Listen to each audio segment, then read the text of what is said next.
ರಕ್ಷಿಸು ಭುವನೇಶ್ವರನೇ ಧರೆಯೊಳಗ ಧರಿಸು ನೀ ಧರೆಯು ಧರಿಸು ಕಾಯೋ ಕರುಣಾ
ಬಂದೇನ ವಾಚನ ನಿನ್ನನ್ನು ನಂಬಿದ ಭಕ್ತರನ್ನು ರಕ್ಷಣೆ ಮಾಡುವ ಭಾರ ನಿನ್ನನ್ನೇ ಕೂಡಿದೆ ತಂದೆ.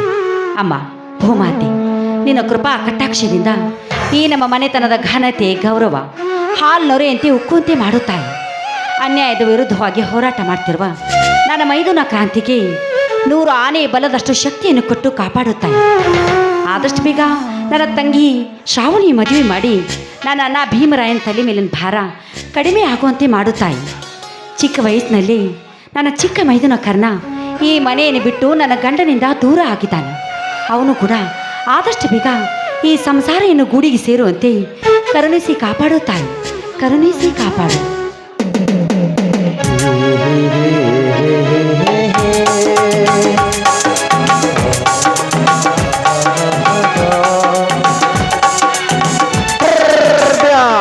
ಬೆಳ್ಳಿ ಮೂಡಿತೋ ಕೋಳಿ ಕೂಡಿತೋ, ಬೆಳ್ಳಿ ಮೂಡಿತೋ ಕೋಳಿ ಕೂಡಿತೋ, ಬನಾಗೆ ರಂಗು ಕಲಸಿರ ಬಂದ ಬಂದ ಬಂದ. ಬೆಳ್ಳಿ ಮೂಡಿತೋ ಕೋಳಿ ಕೂಡಿತೋ, ಬೆಳ್ಳಿ ಮೂಡಿತೋ ಕೋಳಿ ಕೂಡಿತೋ, ಬನಾಗೆ ರಂಗು ಕಲಸಿರ ಸುರ ಬಂದ.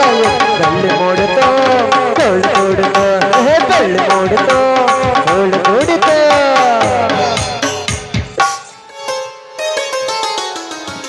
ಭಾಗ್ಯಶ್ರೀ, ಏ ಭಾಗ್ಯಶ್ರೀ, ನಮ್ಮ ಮನೆಗೆ ಯಾರು ಅತಿಥಿಯಾಗಿ ಬಂದಿದ್ದಾರೆ ನೋಡಿ. ಅಯ್ಯೋ, ಎಷ್ಟು ಮುದ್ದಾಗೈತ್ರಿ ಈ ಕುರಿ ಮರಿ.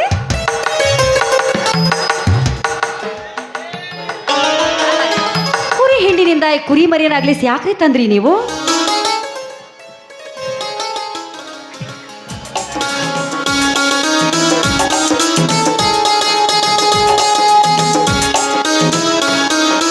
ಸೌಭಾಗ್ಯ, ನಿನಗೆ ಮರು ಜಾಸ್ತಿ ಇದೇನೆ ಹುಚ್ಚಿ?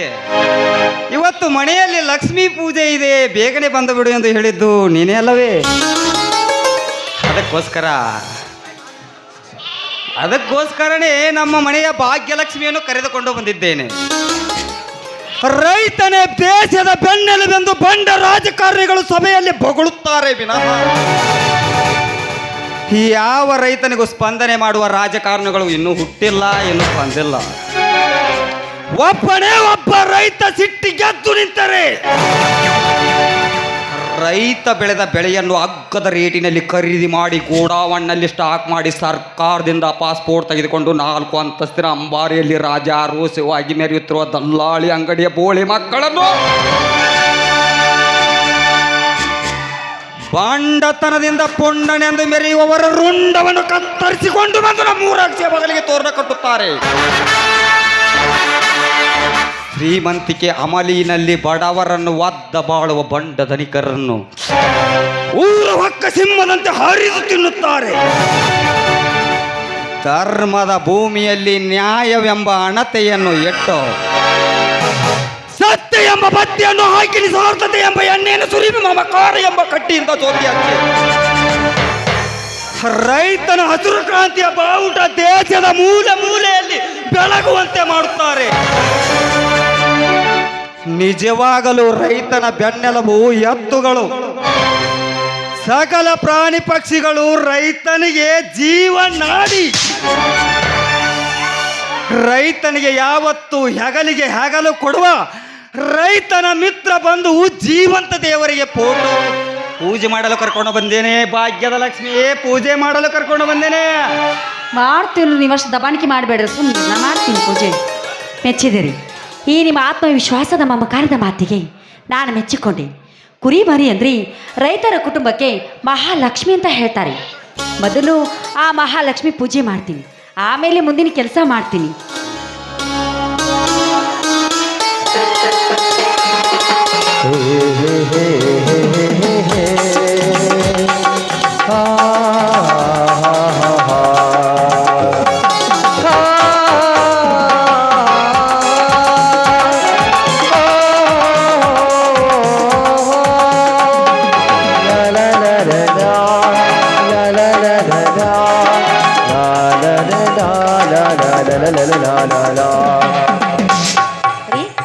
ಈ ಹೂವನ್ನು ನಿಮ್ಮ ಕೈಯಾರೆ ನನ್ನ ಮುಡಿಗೆ ಮುಡಿಸಿ. ಯಾಕಂದ್ರೆ ಪತಿ ಕೈಯಿಂದ ಮುಡಿದುಕೊಂಡಿರುವ ಹೂ ಸೂರ್ಯಾಸ್ತವಾಗವರೆಗೂ ಬಾಡೋದಿಲ್ವಂತೆ. ತೆಗೆದುಕೊಳ್ಳಿ. ಭಾಗ್ಯಶ್ರೀ, ನಿನ್ನ ಪತಿ ಮೇಲಿನ ಪ್ರೀತಿ ಗೌರವವನ್ನು ನೋಡಿದರೆ ನಿಮಗೆ ಆಶ್ಚರ್ಯವಾಗುತ್ತದೆ. ತಾಯಿಲಿ ಆ ಹೂ ನಾನೇ ಮುಡಿಸ್ತೇನೆ.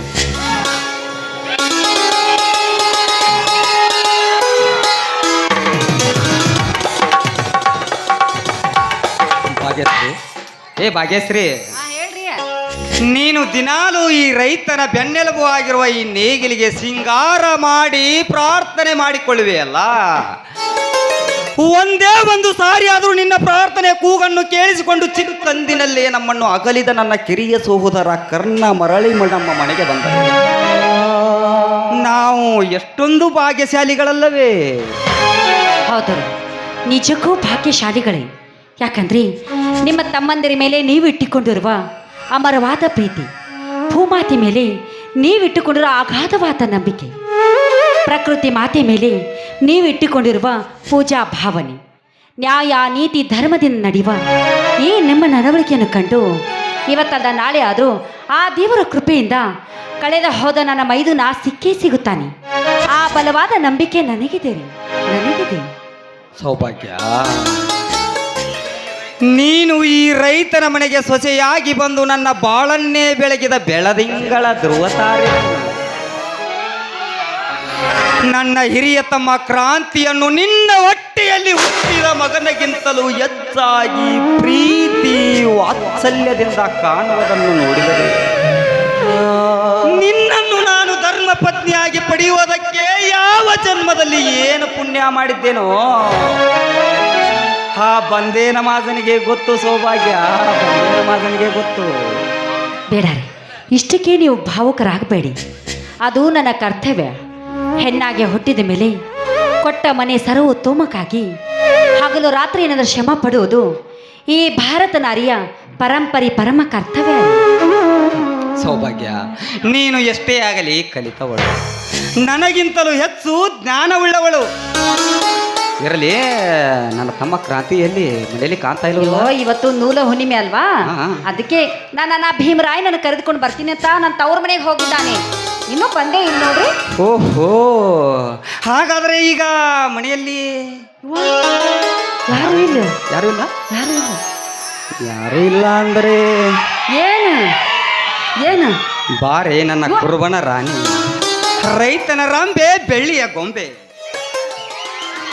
ನಿನ್ನ ಬಾಯಿಂದ ಒಂದು ಕವಿತೆಯನ್ನು ಹಾಡಿ ನನ್ನ ಮನ ತನಿಸಬಾರ. ಅಯ್ಯೋ, ಹಾಡ ನಾ ಹೆದರೇ ಬಿಟ್ಟಿದ್ನಲ್ರಿ. ನೀವೇನು ಆದ್ಮೇಲೆ ಕೇಳ್ತಾರೆ.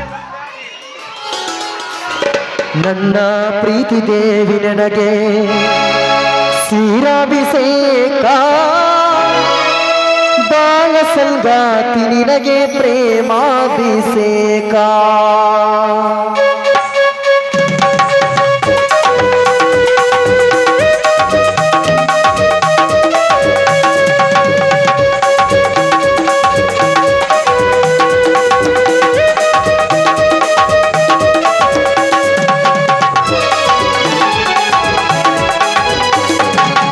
ನನ್ನ ಪ್ರೀತಿ ದೇವಿ ನಿನಗೆ ಶ್ರೀರಾಭಿಷೇಕ, ಬಾಳ ಸಂಗಾತಿ ನಿನಗೆ ಪ್ರೇಮಾಭಿಷೇಕ.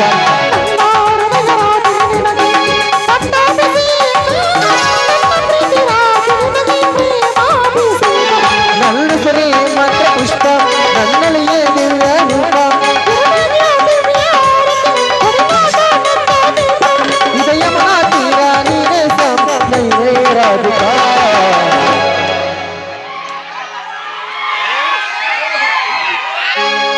ನನ್ನ ಪ್ರೀತಿ ದೇವಿ ನಿನಗೆ ಶ್ರೀರಾಭಿಷೇಕ, ಬಾಳ ಸಂಗಾತಿ ನಿನಗೆ ಪ್ರೇಮಾಭಿಷೇಕ.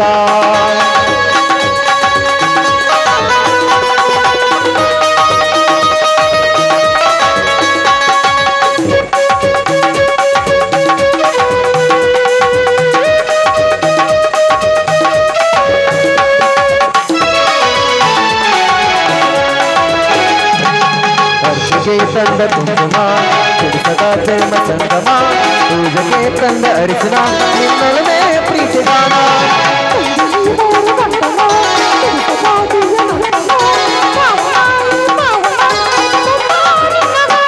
ಗೆಳತಿ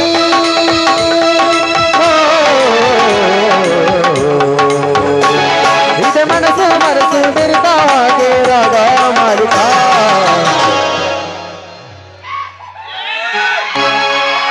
ನನ್ನ ಪ್ರೀತಿ ದೇವಿ ನಿನಗೆ ಶ್ರೀರಾಭಿಷೇಕ, ಬಾಳ ಸಂಗಾತಿ ನಿನಗೆ ಪ್ರೇಮಾಭಿಷೇಕ.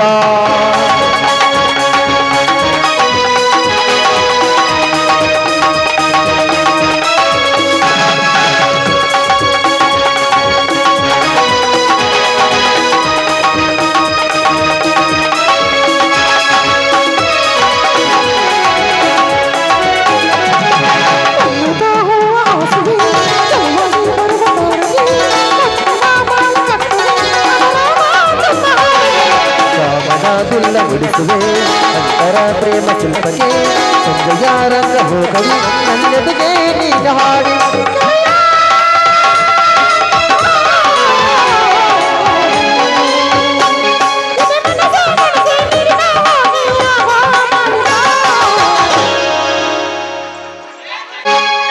la la la la la la la la la la la la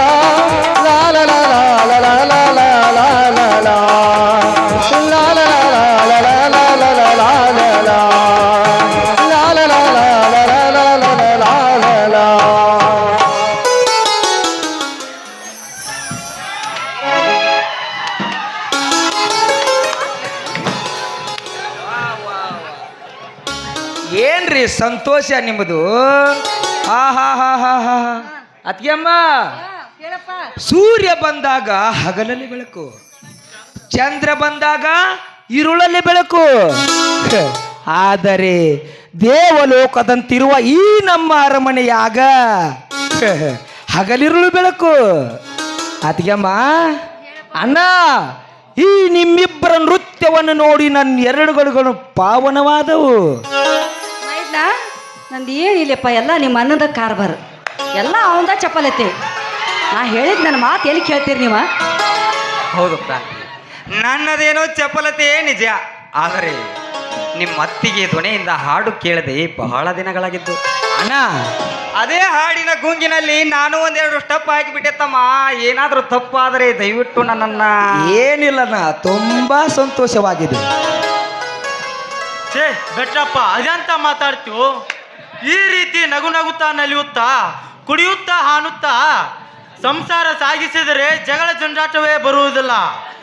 ಆಯುಷ್ಯ ಆರೋಗ್ಯದಿಂದ 100 ವರ್ಷ ಬಾಳು ಬದುಕಬಹುದೆಂದು ಬಲ್ಲವರು ಹೇಳ್ಯಾರ. ಉಂಡು 100 ಅಡಿ ಇಕ್ಕಿ ಕೆಂಡಕ್ಕೆ ಕೈ ಕಾಸಿ ಗಂಡು ಭುಜ ಮೇಲಕ್ಕೆ ಮಾಡಿ ಮಲಗಿದವನೇ ವೈದ್ಯನ ಗಂಡ ಎಂದ. ನಗು ನಗುತ್ತಾ ಖುಷಿಯಿಂದ ಬಾಳಿ ಬದುಕಿದರೆ 100 ಮುನ್ನುಡಿಯಷ್ಟು ಹೆಚ್ಚಾಗುತ್ತೆ ಈ ಆರೋಗ್ಯ. 100 ಮಡಿ ಅಷ್ಟೇ ಅಲ್ಲ ಅಣ್ಣ, ಈ ಅಂದದ ಅರಮನೆಯಲ್ಲಿ ನಗುವಿಗೆ ಬಡತನ ಎನ್ನುವುದೇ ಇಲ್ಲ ಅಲ್ಲ. ಈ ನಂದ ಗೋಕುಲದಿಂತರೂ ಈ ಮನೆಗೆ ನನ್ನನ್ನು ಸೊಸೆಯಾಗಿ ದಾರಿ ಎರೆದುಕೊಟ್ಟಿದ್ದಕ್ಕೆ ನಿನಗೆ ಎಷ್ಟು ಕೃತಜ್ಞತೆ ಹೇಳಿದರೂ ಕೂಡ ಕಡಿಮೆನೇ ಅಲ್ಲ. ಆದಷ್ಟು ಬೇಗ ನನ್ನ ತಂಗಿ ಶ್ರಾವಣಿ ಓದು ಮುಗಿದ ತಕ್ಷಣ ಈ ನನ್ನ ಮೈದುನ ಕ್ರಾಂತಿ ಕೊಟ್ಟು ಮದುವೆ ಮಾಡಿದ್ರಿ ಈ ಮನೆಯಲ್ಲಿ ಸ್ವರ್ಗವೇ ಧರೆಗಿಡಿದಂತಾಗುವುದು. ಹೌದು ಅಭಿಪ್ರಾಯ. ಚಿಕ್ಕಂದಿನಲ್ಲೇ ತಂದೆ ತಾಯಿಯನ್ನು ಕಳೆದುಕೊಂಡ ತಬ್ಬಲಿಯಾದ ನಮಗೆ ನಿನ್ನ ತಂಗಿ ಆ ಸ್ಥಾನವನ್ನು ತುಂಬಿ ನನ್ನ ಮನೆಯನ್ನು ಬೆಳಗಿದ್ದಾಳೆ. ಅದೇ ರೀತಿ ಆ ಶ್ರಾವಣಿ ಒಬ್ಬಳು ನಮ್ಮ ಮನೆಗೆ ಸೊಸೆಯಾಗಿ ಬಂದರೆ ನಮಗೆ ಸ್ವರ್ಗ 3 ಗೇನುಗಳು ಸಂತೋಷವಾಗುತ್ತದೆ. ಬೆಳಕು ಬದುಕಿಗೆ ದಾರಿದೀಪ, ಅಭಿವೃದ್ಧಿಗೆ ಆಶಾದೀಪ, ಸಾಧನೆಗೆ ಸ್ಫೂರ್ತಿ ದೀಪ. ಅದರಂತೆ ಶ್ರಾವಣಿಯ ಶಿಕ್ಷಣ ಮುಗಿದ ತಕ್ಷಣ ಖಂಡಿತವಾಗಿ ನಿಮ್ಮ ಆಸೆ ಈಡೇರಿಸುವೆ. ಏನಂತೀಯಪ್ಪ ಕ್ರಾಂತಿ? ಗುರುಗಳೇ, ಈ ಒಂದು ವಿಷಯದಲ್ಲಿ ನನ್ನನ್ನು ಪೀಡಿಸಬೇಡ್ರಿ. ಯಾಕಂದ್ರೆ ಅತ್ತಿಗೆಗೆ ಬಹಳಷ್ಟು ಸಲ ಹೇಳಿದ್ದೇನೆ, ಅವಳು ವಿದ್ಯಾವಂತೆ, ನಾನು ಹಳ್ಳಿಯ ಹುಂಬ ಎಂದು. ಅವಳಿಗೂ ನನಗೂ ಅಜಗಜಾಂತರ ವ್ಯತ್ಯಾಸವಿದೆ. ಅದು ಅಲ್ಲದೆ ನನ್ನ ತಮ್ಮ ಕರ್ಣ ಸಿಗುವವರೆಗೂ ನಾನು ಮದುವೆ ಆಗುವುದಿಲ್ಲೆಂದು ಶಪಥ ಮಾಡಿದ್ದೇನೆ. ಆಯ್ತಪ್ಪ, ನೀನು ಇಷ್ಟದಂತೆ ಆಗಲಿ ರೀ. ನೋಡಿದ್ರಾ, ನನ್ನನ್ನ ಯಾವುದೇ ಹಬ್ಬಕ್ಕೆ ಬರದೇ ಇದ್ರೂ ಪರವಾಗಿಲ್ಲ, ರಕ್ಷಾ ಬಂಧನದ ಹಬ್ಬಕ್ಕೆ ರಾಖಿ ಕಟ್ಟಿಸ್ಕೊಳ್ಳು ಖಂಡಿತವಾಗ್ಲೂ ಬರ್ತಾನೆ ನೋಡಿ. ಹೌದಮ್ಮ, ಪ್ರತಿಯೊಬ್ಬ ಸಹೋದರ ಸಹೋದರಿಯರಿಗೆ ಅತ್ಯಮೂಲ್ಯವಾದ ನಡುವಿನ ಬಂಧನವೇ ಈ ರಕ್ಷಾ ಬಂಧನ. ಈ ಬಂಧನವು ಅಣ್ಣನ ಆಯುಷ್ಯ ಆರೋಗ್ಯ ಹೆಚ್ಚಾಗಿ ಸಹೋದರ ಸಹೋದರಿಯರಿಗೆ ರಕ್ಷಾ ಕವಚವಾಗಿ ಬಾಳಲೆಂದು ಶುಭ ಹಾರೈಸುವ ಈ ನನ್ನ ಮುದ್ದು ತಂಗಿಯ ಆರೈಕೆ ಮುಂದೆ ಎಲ್ಲವೂ ಶೂನ್ಯ. ಹೀಗಾಗಿ ಏನೇ ಇದ್ದರೂ ಎಲ್ಲೇ ಇದ್ದರೂ ನೀನಿದ್ದಲೇ ಬಂದೇ ಬರ್ತೇನಮ್ಮ. ಹೌದು ಭೀಮರಾಯ, ನೀನು ಪುಣ್ಯವಂತ. ನಮಗ ಭಾಗ್ಯ ಇಲ್ಲೋ? ಯಾಕಂದ್ರೆ ನೀನು 2 ತಂಗಿಯರನ್ನು ಪಡೆದುಕೊಂಡಿದ್ದೀಯ. ಹೌದು ಬೆಟ್ಟ, ಆ ಪುಣ್ಯಕ್ಕೇನು ಕೊರತೆ ಅಲ್ಲ. ತಂಗಮ್ಮ, ಇಂದು ಕುಸ್ತಿ ಐತಿ, ಅದರಲ್ಲಿ ನನ್ನ ಶಿಷ್ಯನಾದ ಕ್ರಾಂತಿಯ ಭವಿಷ್ಯ ಅಡಿಗೆ ಐತಿ. ಈ ಹುಲಿಯ ಶಕ್ತಿ ಸಾಮರ್ಥ್ಯ ಇಡೀ ಕರುನಾಡು ಜನತೆಗೆ ತೋರಿಸುವ ಸಂದರ್ಭ ಬಂದವರಿಗೆ ಬೇಗನೆ ರಾಖಿ ಕಟ್ಟು ಶುಭ ಹಾರೈಸು ತಂಗಿ. ಆಯ್ತಣ್ಣ, ನೀನು ಹೇಳಿದಂತೆ ಆಗಲಿ.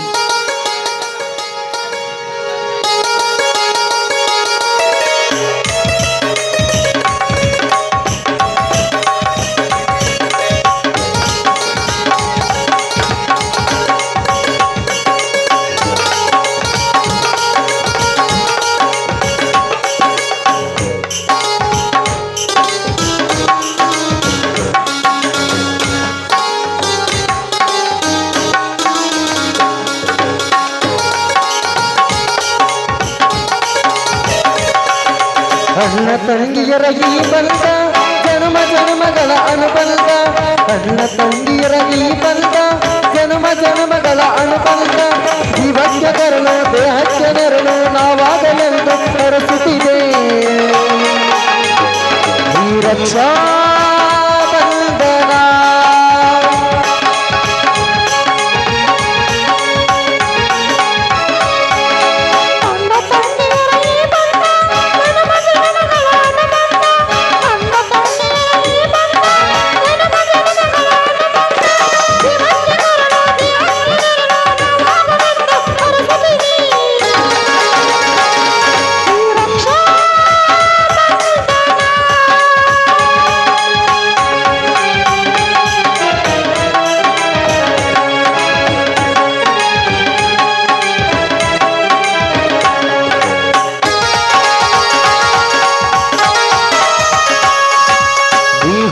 ಬಂದ ಶುಭ ದಿನವೇ ಈ ರಾತ್ರಿ ಹಬ್ಬ ಬಂದಿತ್ತು ಸೋದರಗಳೆಲ್ಲದರಿಗಿಳಿದು ಈ ರಾತ್ರಿ ಸಾಕ್ಷಿ ಹೇಳಿತ್ತು ತಂಗಿಯು ಹುಟ್ಟಿದಾಕ್ಷಣ ಅಣ್ಣನ ಪದವಿ ಹುಟ್ಟಿತು ತಂಗಿಯು ಹುಟ್ಟಿದಾಕ್ಷಣ ಅಣ್ಣನ ಪದವಿ ಹುಟ್ಟಿತು ಗಂಡಿಗೆ ಗೌರವರ ದೊರೆಗೆರಗಿತು ಮುದ್ದಾಗಿ ನೀನು ಅಣ್ಣ ಅಣ್ಣ ಅನ್ನೋದು ನನಗೆ ಹೋಗ್ತಾರ ನನ್ನ ಆಯಸ್ಸು ನಿನಗಾಗಿ ದೀರ್ಘಾಯುಷ್ಮಾನ್ ನನ್ನ ತಂಗಿಯರ ಈ ಬಂದ ಜನ್ಮ ಜನ್ಮಗಳ ಅನುಬಂಧ ವಿಭಕ್ತ ಕರುಣೆ ಹತ್ತಿನರು ನಾವಾಗಲೆಂದು ಹರಿಸುತ್ತೀನಿ ಈ ರಕ್ಷಾ ಬಂಧನ ಲಲಲಾಲಾ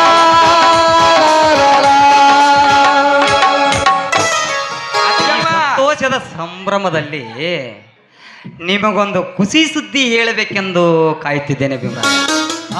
ಅದಂತದಪ್ಪ ಈ ಸಂತೋಷ ಸುದ್ದಿ ಮಿಗಿಲಾದ ಖುಷಿ ಸುದ್ದಿ. ಏ ಸೌಭಾಗ್ಯ, ಹೇಳ್ರಿ. ನೀನೇ ಹೇಳ್ತೀಯೋ ಅಥವಾ ನಾನೇ ಹೇಳು? ಹೇಳ್ತೀಯೋ ಹೇಳು. ಏನ್ ನನಗೆ ಆಗಂಗಿಲ್ರಿ, ಆ ನನಗೆ ನಾಚಿಕೆ ಆಗ್ತೈತ್ರಿ ಹೇಳಕ. ಓಹೋ, ಅಣ್ಣನ ಮುಂದೆ ಹೇಳುವುದಕ್ಕೆ ನಾಚಿಕೆ ಪಡ್ತಾ ಇದ್ದೀಯಾ? ಇರಲಿ ಬಿಡು, ನಾನೇ ಹೇಳ್ತೀನಿ. ಏ ಭೀಮರಾಯ ತಮ್ಮ ಕ್ರಾಂತಿ, ನಿಮ್ಮ ಮುಂದೆ ಹೇಳಲಾರದೆ ಮತ್ಯಾರ ಮುಂದೆ ಹೇಳಬೇಕು ಈ ವಿಷಯವನ್ನ? ನಿಮ್ಮ ಅತ್ತಿಗೆ ಈಗ 3 ತಿಂಗಳ ಗರ್ಭಿಣಿ ಕ್ರಾಂತಿ, ನೀನು ಮಾವ ಆಗ್ತೀಯೋ ಭೀಮರಾಯ?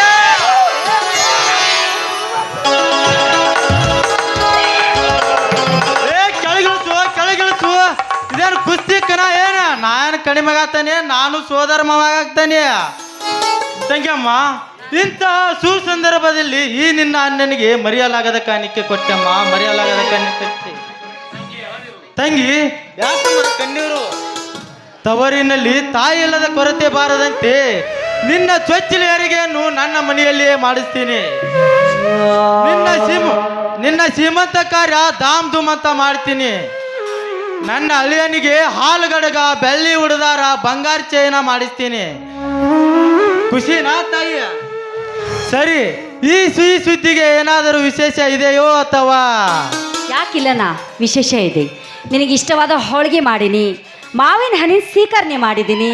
ಬಾನ ಮಾವಿನ ಹಣ್ಣಿನ ಸೀಕರಣೆ ಹೋಳಿಗೆ ತಿಂದ ಕುಸ್ತಿ ಆಡಕ್ ಹೋಗುವಂತೆ ನಡೆ ಅಂದ. ನಾ ಬರಂಗಿಲ್ವಾ? ಯಾಕಪ್ಪ? ಯಾಕಂದ್ರ ನಮ್ಮ ಅರಮನೆಗ ಪುಟ್ಟ ಪುಟ್ಟ ಹೆಜ್ಜೆ ಇಡಲು ಪುಟ್ಟ ಕೃಷ್ಣ ಬರಾಕತ್ತಾನ. ಹಾ. ನನಗ ಬಾಳ ಅಂದ್ರ ಬಾಳ ಖುಷಿ ಆಗ್ಬಿಟ್ಟೈತಿ. ಇದೇ ಸಂತೋಷದಾಗ ನಿನ್ನ ಸುಮಧುರ ಕಂಠದಿಂದ ಒಂದು ಹಾಡು ಕೇಳಿದೆ. ನಾನು ಊಟ ಮಾಡಲಾರ ಅತ್ತಿಗೆ, ಊಟ ಮಾಡಲಾರೆ. ಅಯ್ಯೋ ಬಾರಪ್ಪ, ಇಲ್ಲಿ ಬಾರಪ್ಪ, ನೀ ಬಂದ ಬಾ. ಅಯ್ಯೋ ನನ್ನ ಕಂದ. ಆಯ್ತಪ್ಪ, ಅಷ್ಟು ಯಾಕೆ ಹಠ ಮಾಡ್ತಿ? ನೀ ಹೇಳಿದ ಮೇಲೆ ಹಾಗೆ ಹೋಗ್ಲಿ. ಅವ್ರಿಗೆ ಅಷ್ಟ ಬೇಕಾಗೈತೆ ನೋಡಲ್ಲಿ ಹೆಂಗ್ ಮುಖ ನೋಡಕತ್ತಾರ.